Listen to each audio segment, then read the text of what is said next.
The difference between a lady and a flower girl is not how she behaves, but how she is treated. My Fair Lady. You're listening to Writing Roots, brought to you by Aspen House Publishing. Welcome to Writing Roots. I'm Lee Hull. And I'm Lee Estes. Today's plot trope that we will be discussing is the rags to riches. Definition of which is a poor character is miserable and receives a sudden opportunity or income and discovers that money doesn't buy happiness. A lot of Dickens has this type of style where the poor kid becomes wealthy. This kind of fell out of favor during the Great Depression because the whole wealth being the happily ever after when nobody had it kind of went and fell flat. We can see that coming back in like the 1950s especially. So the classic go-to example of the rags to riches structure is Cinderella. She starts off poor as basically a housemaid and then becomes the prince's true love. Another example, and this is where our quote came from, which is My Fair Lady.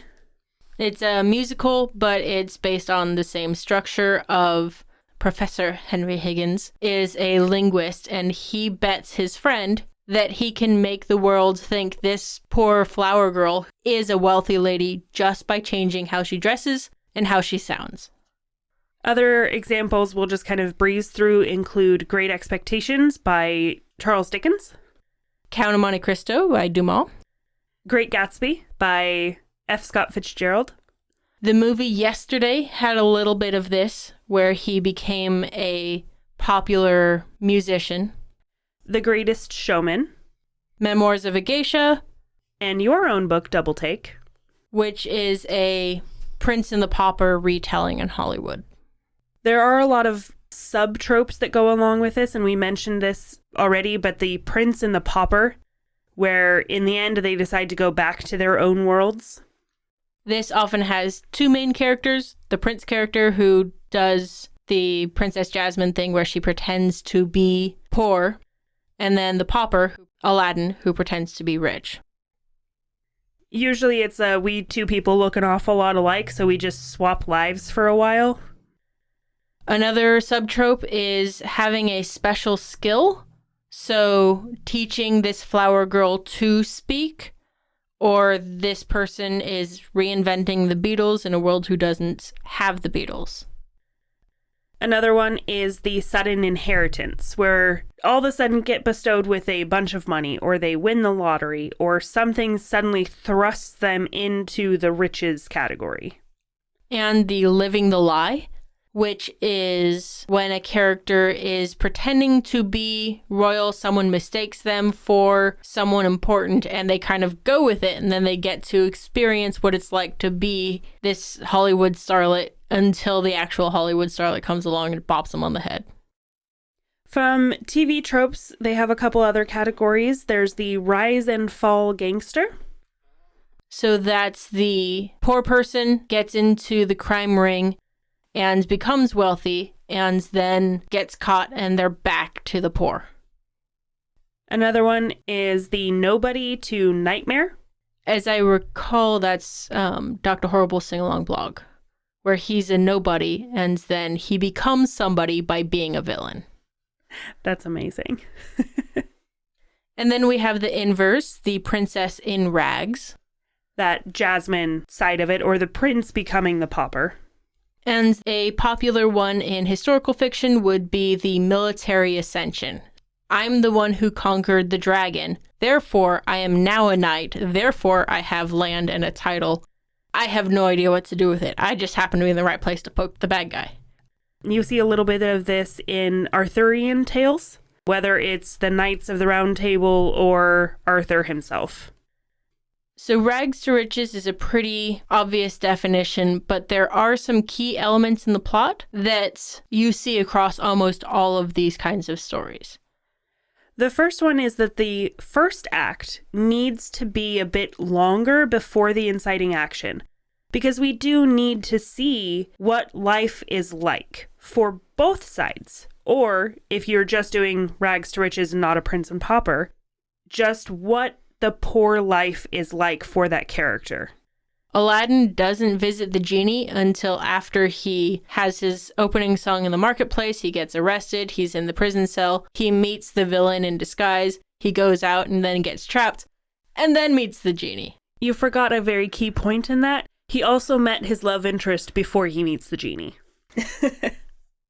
And part of this is that you need to establish what they think the money or fame would fix. So using Aladdin as an example, he's dramatically looking at the castle and says, oh, how much easier life would be if I had the title and the wealth and the servants and the aides and all of that comes along with being sultan. The next element I want to make sure you include is a sudden inheritance, a sudden windfall of some kind. Something changes that moves them quickly to on top. They didn't earn their way to becoming a Hollywood star. They get mistaken by paparazzi to be that star. They get a sudden inheritance from a random uncle that they never knew they had. I think that one's Mr. Deeds. Sometimes that's their talent is discovered, or maybe they won the lottery, or maybe they even married somebody who's important and all of a sudden Meghan Markle became a household name. Or in Aladdin, they find the lamp and get a genie to give them 3 wishes.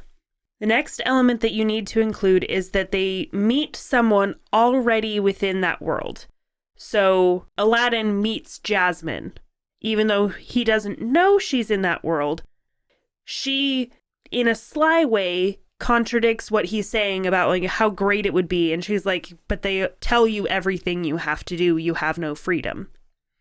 This character is often going to be your mentor character and on occasion ends up being your villain. This is the one who goes, this is what the world is actually like. See, isn't it great to have money? Because the world is at your feet. The next element that's very common is that they become entirely too haughty and sure of themselves in a world that they don't actually belong in. See, I'm really good at writing music, even though everything I'm giving you is the Beatles. They don't exist in this world, so you think it's me who's actually good. If you saw the movie yesterday, there was a moment where he tried doing one of his own songs after he was famous, instead of doing just the Beatles songs. And they went, no, that's stupid. Go back to that other one. And in conjunction with that, you have the price of pride, that fall because they got too big for their own heads. This is the hometown friend or a close family member. I have to miss grandma's birthday because I have a book launch coming up. And you start to see what was important to them drifting away and being replaced by this fame, this riches. Once they have that price of pride, they start losing connection with the people they have. They lose the wealth. They fall away from it. I will make a little caveat here. This is not always the case. You have stories like Cinderella and My Fair Lady where there isn't really a fall from wealth. I mean, Cinderella, you had a little bit of that because she had that grand night at the ball and then went back to her original life. But then she's rescued from it in the end. So it's not really like the next point, which is the discovering a happy medium.